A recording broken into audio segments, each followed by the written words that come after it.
We stay with football news. Although a little bit different, Mamelodi Sundowns defender and league champion Grant Kekana, together with Oupa, Manyisa and Brighton and Mhlongo, are hosting a tennis charity event this Saturday. The tournament will start off with young participants engaging in a 5-kilometer walk before partaking in the day's activities. Kekana joins us now to speak a little bit more about that and, of course, the season that was. A very good afternoon. Welcome to Newzroom Afrika. Afternoon, Valen. Thank you for having me. So are you a big tennis fan then? Definitely. Roger was my favorite, you know. Unfortunately, he's retired now, but I enjoyed watching him play. Okay, so tell us about this charity event and why it was so important for you to have something like this to kind of cap off your youth month in the country. Yeah, basically, you know, with my foundation, when I started it, the Grant Kekana Foundation, it was in 2015, you know, and our thing has always been to give back to our communities. I was actually doing a shoot with Brighton Mhlongo on the day that we met the brother from Impilo, who's hosting this tennis tournament, and we decided to collaborate because I could see the difference he was making in the community of Mamelodi in terms of taking the kids out of the streets, because we know we're struggling with things like drugs and all these things. So he's keeping the kids occupied, and he's got his own tennis academy in Mamelodi. So, you know, it was a no-brainer for us to collaborate with him. So usually in off-season, it's always football tournaments, you know, Kati football tournaments that a lot of the players get involved with, not necessarily 5-kilometer running and tennis. I think it's just the scope that we work on as a foundation. You know, we don't want to limit ourselves to just football. You know, even though I'm a professional footballer, but we don't want to limit our foundation to just football. We want to give back in all different scopes, you know, be it tennis, athletics, netball. You know, we don't want to put ourselves in sort of a cage because there's other sports that people are excelling in, and we just want to provide a platform for them. On Instagram, your handle is @papatiti, and there's loads of pictures of you and your little boy. He was even in a press conference with you when you guys had won the league title. How important is it for you to be a good father? Do you find that also informs, you know, not only how you live your life, but also what you hope to give to communities and what you hope to be involved with after your playing career? Yeah, I think, you know, they say charity always starts at home. You know, so me being there for my boy all the time, you know, I'm trying to be a good role model to him, you know, a father figure who's present, you know, because we're struggling, you know, it's always single mothers. So it's time for us as, you know, men to take charge, because we played a role in having kids in this world, you know, so we can't neglect them. And, you know, he's my number one. Everyone knows, you know, I think he's even more famous than I am. It's something that's not necessarily common, especially in the football space. Yeah, no, definitely. You know, and those are other boundaries that we want to break. You know, we're just trying to keep elevating and keep setting the bar, you know. We're improving and learning every day, and yeah, that's what we're working towards. Okay, so it's a charity event this Saturday. Your foundation is involved. How do children get involved, or have the children already been selected to be involved in the day? Yeah, so there were indemnity forms that were signed by parents and the various schools in the surrounding area.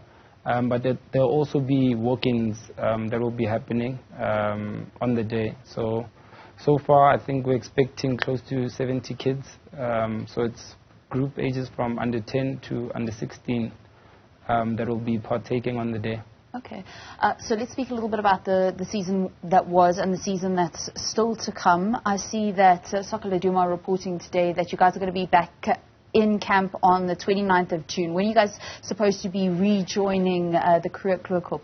Yeah, so fortunately we were on the international break. We were playing for Bafana last week, so the coaches gave us another week off. So we'll be reporting, I think, around the 6th of July. Okay. But it doesn't stop with us. We know that it's going to be another demanding season, another season filled with expectations, and one that we need to be prepared for. And yeah, we're looking forward to the challenge. Can you tell us a little bit about your time with Bafana, because the last time you were in the starting lineup was that friendly international with Mozambique, not in the match day squad that just famously beat Morocco this past weekend. How do you view your place in Hugo Broos's plans? No, I think I'm still in favor, and we know whoever gets chosen to step up, will deliver on the day, as they showed against Morocco. So there's a lot of brotherhood in the camp. Everyone is together, and we all have one goal. We worked so hard, and we put each other in a position to finally qualify for AFCON.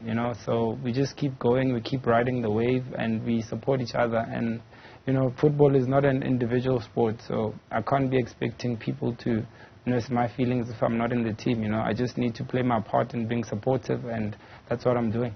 How impressed were you to see the turnout at FNB? I was heavily impressed. We actually made a joke about it that, hey, what if these guys actually came to see Hakimi and not us?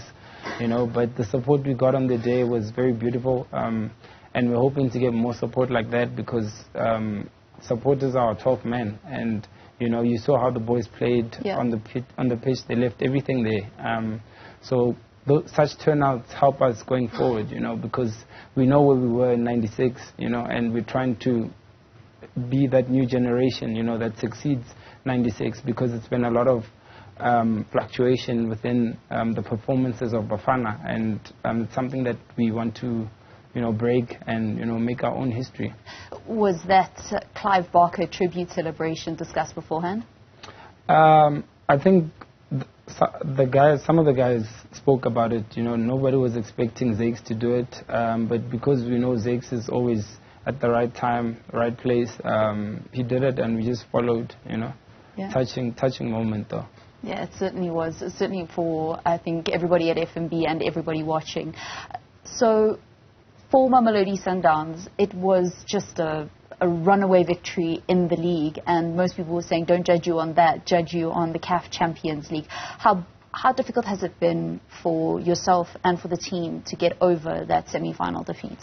Yeah, it's always very difficult when you lose, especially when, you plan for so long and, you go about it the right steps. And to think that, we're knocked out without losing a game just puts just salt on the wound. So, yeah, but it's something that we learn from. I think we've accepted that, it didn't work out the way we would have wanted, but it's not the end of the world. The thing with football is there's always the next game. So there's going to be a next season, and we know where we came short and what we need to improve on, and I'm definitely sure that we'll come out even stronger.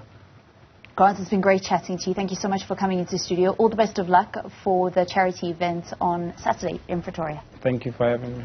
Grant Kekana, Bafana and Mamelodi Sundowns defender in studio, chatting to us about the season that was a fabulous season for Masandawana, and of course what he's going to be doing to inspire the youth.